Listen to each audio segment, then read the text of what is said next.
আজকে ফুলকপির ঝোল বানাবো, তাই ফুলকপিগুলো ছোট ছোট করে কেটে ভেজে রেখেছি, আলুও ছোট ছোট করে কেটে ভেজে রেখেছি। এখানে দুটো বড় বড় পেঁয়াজ কেটে রেখেছি, একটা বড় টমেটো কেটে রেখেছি, আর আদা রসুনের পেস্ট, আদা রসুন বেটে 1 চামচ পেস্ট রেখেছি। এবারে কড়াইতে তেল দিয়ে দিলাম।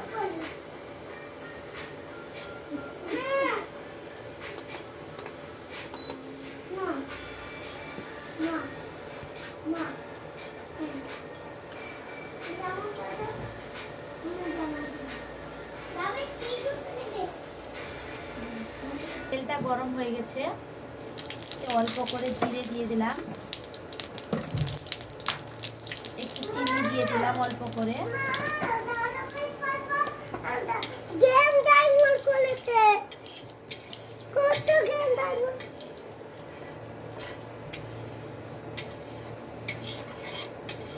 কালার হয়ে গেছে। এবারে পেঁয়াজ দিয়ে দিব, সবটুকু পেঁয়াজ দিয়ে দিব।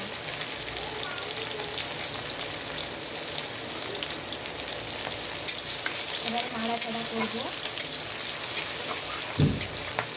নাড়াচাড়া না করলে পুড়ে যাবে।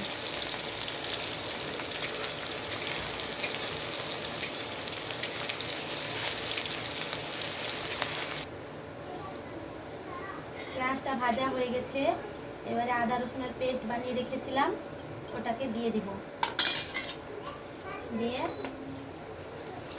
নাড়াচাড়া করব।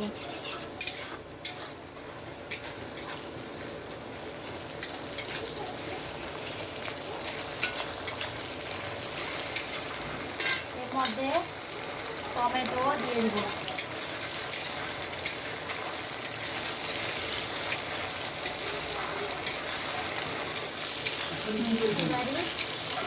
আদা রসুনটাও ভাজা হয়ে গেছে, এবারে হালকা করে একটু জল দিয়ে দিব।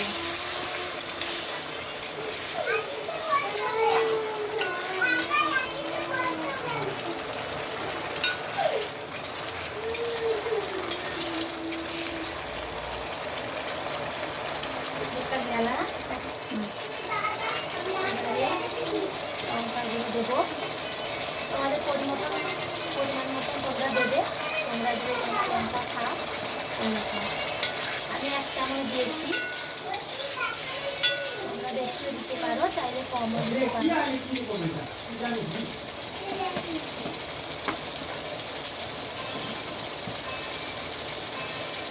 একটু হলুদ গুঁড়ো দিয়ে দিব,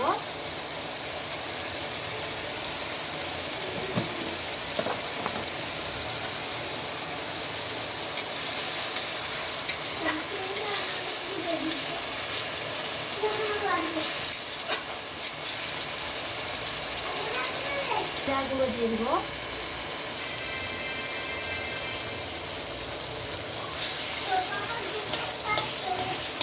মশলাটা কষা হয়ে গেছে। মশলাটা কষা হয়ে গেলে বুঝবে যে এখন তেলটা ছেড়ে দেবে। এর মধ্যে আলু কপিটাই ফ্রাই করে রেখেছিলাম ওটা দিয়ে দিব। এবারে ওকে 2 মিনিট নাড়াচাড়া করব।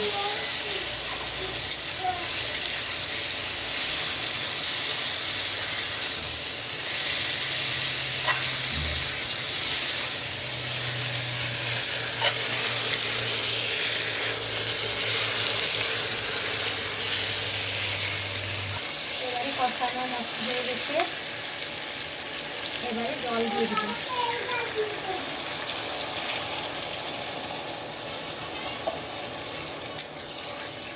পরিমাণ মতন জলটা দিতে হবে, আলু ফুলকপিটা সেদ্ধ হবে ওই রকম। আমি জল দিয়েছি, আর একটু জল দেব।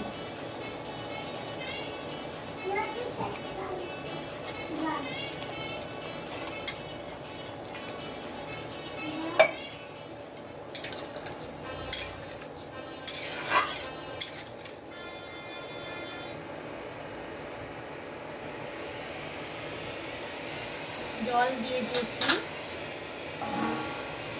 এবারে ঢাকা দিয়ে দেবো।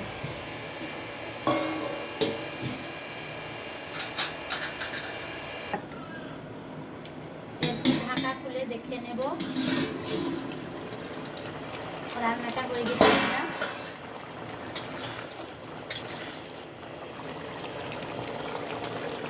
আলু সেদ্ধ হয়ে গেছে, ফুলকপিও সেদ্ধ হয়ে গেছে, এবারে রান্নাটা হয়ে গেছে। লবণটা চেখে দেখে নেব।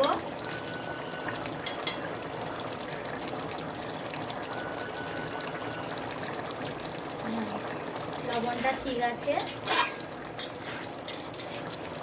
এবার রান্নাটা হয়ে গেছে।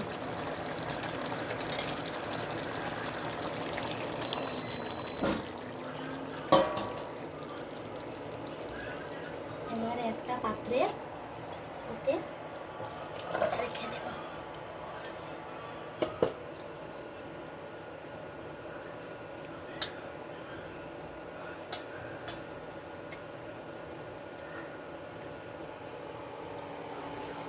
দেখো বন্ধুরা, খুব সুন্দর দেখতে হয়েছে। রান্নাটা আমার রেডি হয়ে গেছে, ফুলকপির ঝোল।